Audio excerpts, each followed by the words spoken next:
یا پھر وہ غیر واضح اور مبہم ہو، یا پھر اس سے کسی بنیادی انسانی آئینی ادارے کے حق چھینا جا رہا ہو۔ پھر وہ یہ کہتے ہیں کہ یہ بات ناقابل تصور ہے کہ سپریم کورٹ شہریوں کے بنیادی حقوق کو کم کرے، ان کو چھین لے، اور یہ بات بھی ناقابل تصور ہے کہ اعلیٰ ترین فورم جس کے بنیادی حقوق اور تحفظ کی بھاری ذمہ داری سونپی گئی ہے، وہ ان کے حقوق کو کم کرے یا ان کے نفاذ کرنے میں سے صاف انکار کر دے۔ یعنی جسٹس اطہر من اللہ نے اپنی اوپینین دے دی ہے، اور اوپینین وہ اپنی بڑی واضح ہے جسٹس اطہر من اللہ کی، کہ وہ یہ کہہ رہے ہیں کہ آپ ایسی قانون سازی نہیں کر سکتے، پارلیمنٹ کو یہ اختیار حاصل نہیں ہے کہ جس کے باعث وہ جو ہے کسی بھی آئینی ادارے کے حقوق کو کم کر سکے۔ پھر اطہر من اللہ صاحب لکھتے ہیں اگر یہ شہری سمجھے کہ بنیادی حقوق کے محافظ خود ان کے حقوق محدود کرنے میں ملوث ہے تو عوام کا اعتماد ختم ہو جائے گا، اور یہی جسٹس قاضی فائز عیسیٰ کے دور میں ہوا ہے کہ جسٹس قاضی فائز عیسیٰ نے عوام کے حقوق کو محدود کیا۔ وہ ادارہ جو کہ عوام کے حقوق کے لیے بنا تھا، ان کو حقوق دلانے تھے، اسی ادارے کی جانب سے ایسے فیصلے آئے جس کی وجہ سے لوگوں کے حقوق متاثر ہوئے۔ تو اطہر من اللہ صاحب لکھتے ہیں شہری یہ سمجھے کہ بنیادی حقوق کا محافظ خود ان کے حقوق کو محدود کر رہا ہے تو عوام کا اعتماد اس ادارے سے ختم ہو جائے گا، جو کہ ہماری عدلیت پہ ختم ہو گیا لوگوں کا اعتماد، اور عدلیہ کی آزادی کمزور پڑ جائے گی، جو کہ 26ویں آئینی ترمیم کے بعد مکمل طور پر ہمیں ختم ہوتی ہوئی نظر آ رہی ہے۔ سپریم کورٹ کے پاس تلوار یا خزانے پر کوئی کنٹرول نہیں ہوتا ہے، اور اس کی قوت صرف طاقت عوام ہوتی ہے، اور عوام کا اس پہ اعتماد پر منحصر ہے۔ یعنی ان کے پاس گنز تو ہے نہیں، ان کے پاس قلم ہے، انہوں نے اپنے قلم کی طاقت سے فیصلے کرنے ہیں، اور ان کے پاس سب سے بڑی طاقت عوام کا اعتماد ہوتی ہے۔ عوام کا اعتماد ہوتا ہے تو وہ سپریم کورٹ آف پاکستان آتے ہیں اپنے چیزیں لے کر، اپنے تنازعات لے کر، تاکہ سپریم کورٹ اس کا انصاف کے مطابق حل فراہم کرے۔ لیکن ایک ایسی سپریم کورٹ جو کہ متنازع ہو، جس کے بارے میں پہلے سے یہ تاثر بن گیا ہو کہ یہ ایسی کورٹ ہے کہ جو کہ وہ اس میں جس میں آپ کے حقوق سلب کیے جائیں گے، تو اس کا کیا امیج ہوگا، اس کے امیج کے حوالے سے لوگوں کی کیا تحفظات ہوں گے، وہاں پہ تنازع کون لے کے آئے گا، پھر وہ کورٹ متنازع ہو جائے گی اور انصاف کی فراہمی میں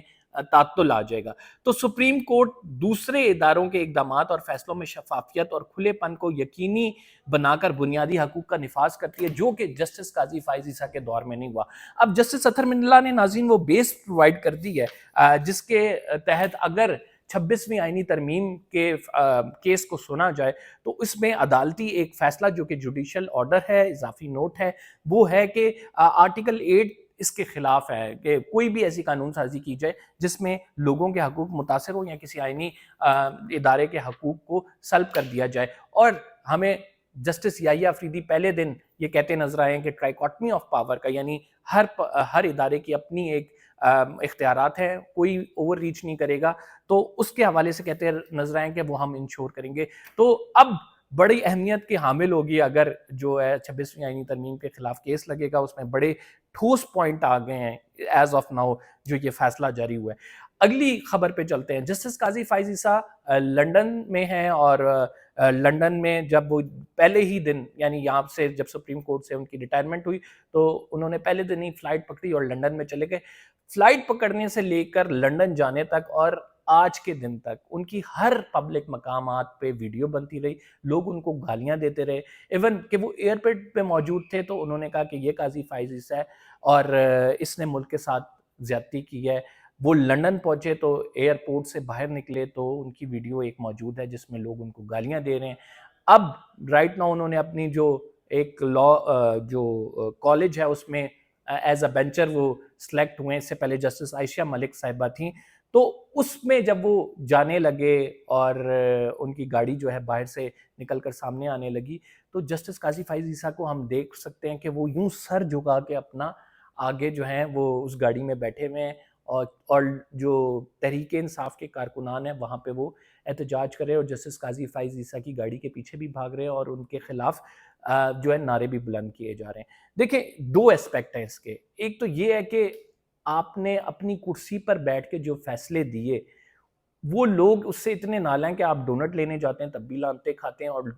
اپنی ریٹائرمنٹ کے بعد بیرون ملک گئے ہیں تو بھی وہاں پہ لوگ آپ کا پیچھا نہیں چھوڑ رہے ہیں۔ تو اس میں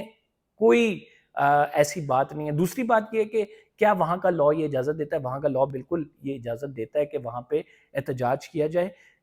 کیا یہ مورل ہے یا امورل ہے؟ اس پہ میرے تحفظات ہیں کہ میں یہ سمجھتا ہوں کہ ایک بندے کی اپنی پرائیویسی ہوتی ہے، اگر وہ فیملی کے ساتھ ہے تو امورل ہے، لیکن جسٹس قاضی فائز عیسیٰ نے جو گناہ ناظرین کیے ہیں، میں یہ سمجھتا ہوں کہ ان کی معافی نہیں ہے۔ انہوں نے اس ادارے کو تباہ کیا، اس ملک کو تباہ کیا، انہوں نے اس ادارے کی ساکھ کو خراب کیا، انہوں نے سہولت کاری کی ہے، مکمل سہولت کاری کی ہے، اور اس کا انجام آپ یہ دیکھ رہے ہیں کہ لوگ معاف نہیں کرتے ہیں پھر آپ کو۔ پھر چاہے جنرل باجوہ صاحب ہوں، وہ یہ کہتے ہیں میں پولیس بلا لوں گا،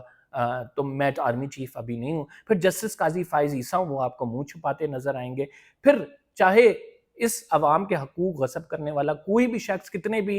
انتہائی اہم عہدے پر رہنے والا ہو، وہ جب عوام میں جاتا ہے تو اس کو ایسے ہی جوتوں سے اس کی نوازش کی جاتی ہے، اسے گالیاں ہی دی جاتی ہیں۔ تو یہ ایک ہمارے لیے میسج ہے کہ ہم کیا لیگیسی اپنی چھوڑ کے جا رہے ہیں، اور جسٹس قاضی فائز عیسیٰ کی لیگیسی یہ ہے کہ ان کو گالیاں پڑ رہی ہیں ہر جگہ سے، اور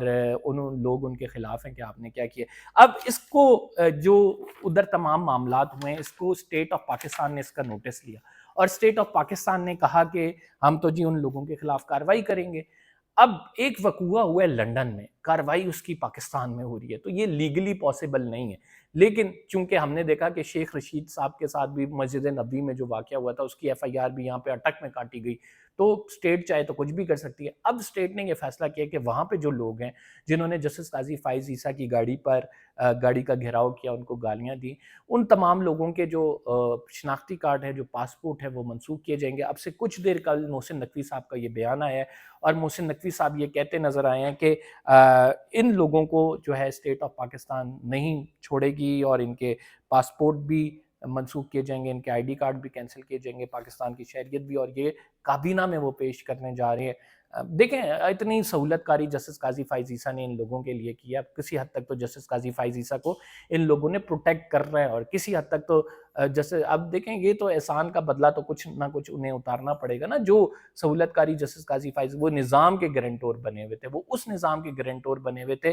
جو کہ رجیم چینج کے بعد آیا، اور جسٹس قاضی فائز عیسیٰ نے الیکشن ٹریبیونل کا کیس نہیں لگنے دیا، اب اس کے خلاف نظر ثانی آ رہی ہے، مخصوص نشستوں کے فیصلے میں فیصلہ دیا کہ وہ نہیں ماننا چاہیے، اب اس کے خلاف توہین عدالت آ رہی ہے، یعنی جب گئے تو تحریک انصاف بھی ریلیف سیک کری ہے ان کے جانے کے بعد۔ تو اس سے آپ اندازہ لگا لیں کتنا زہر جسٹس قاضی فائز عیسیٰ کی جانب سے گھولا گیا، اور اس کے پھر ہمیں اثرات بھی نظر آ رہے ہیں۔ ایک جو سب سے بڑی خبر ہے کہ حامد خان صاحب نے اعلان کیا تھا، اور وہ یہ اعلان تھا کہ وہ وکلا موومنٹ لیڈ کریں گے، اور سپریم کورٹ کے بار کا انتخابات کا اعلان کیا جا رہا تھا۔ دو گروپ تھے، آسما جہانگیر گروپ اور حامد خان گروپ۔ حامد خان گروپ کو شکست ہو گئی، ان کا صرف سیکرٹری جنرل آ سکا ہے، اور جو نائب صدر کے بھی ابھی جو عہدہ ہے اس پر اور صدر پر دونوں پر جو ہے جو برتری حاصل ہے وہ آسما جہانگیر گروپ کو ہے۔ آسما جہانگیر گروپ جو ہے احسن بون گروپ ہے، اور یہ حامد خان کے مخالف گروپ ہے۔ تو یعنی جو وکلا موومنٹ کی باتیں ہو رہی تھی کہ وکلا کو نکالا جائے گا، بار ساتھ ہوگی، سپریم کورٹ بار ایسوسیشن ایک بڑا پریشر گروپ ہے، اس کی وجوہات یہ ہے کہ یہاں سے درخواستیں دائر ہوتی ہیں، ججز پہ بھی ایک پریشر ہوتا ہے کہ یہ بار کے وکلا ہیں، سپریم کورٹ بار کے وکلا ہیں، اور یہاں سے ریلیف سیک کیا جا سکتا تھا۔ لیکن اب عمران خان صاحب کی حمایت یافتہ جو وکلا گروپ ہے وہ نہیں آیا ہے، دوسرا گروپ آ گیا۔ کیوں آیا ہے؟ اس کی وجوہات بڑی واضح ہیں، اور اس کی وجوہات یہ ہیں کہ جو حامد خان گروپ ہے اس نے اس طرح سے لوگوں کو پیسہ نہیں کھلایا، حامد خان گروپ نے ڈی ایچ اے سے معاہدے نہیں کیے، جبکہ آسما جہانگیر گروپ جو کہ احسن بون گروپ ہے، وہاں کے وکلا نے ڈی ایچ اے سے پلاٹ لیے، ان لوگوں کا آپس میں ایک ایم او یو سائن ہوا تھا کہ جوڈیشل جو کالونی ہے،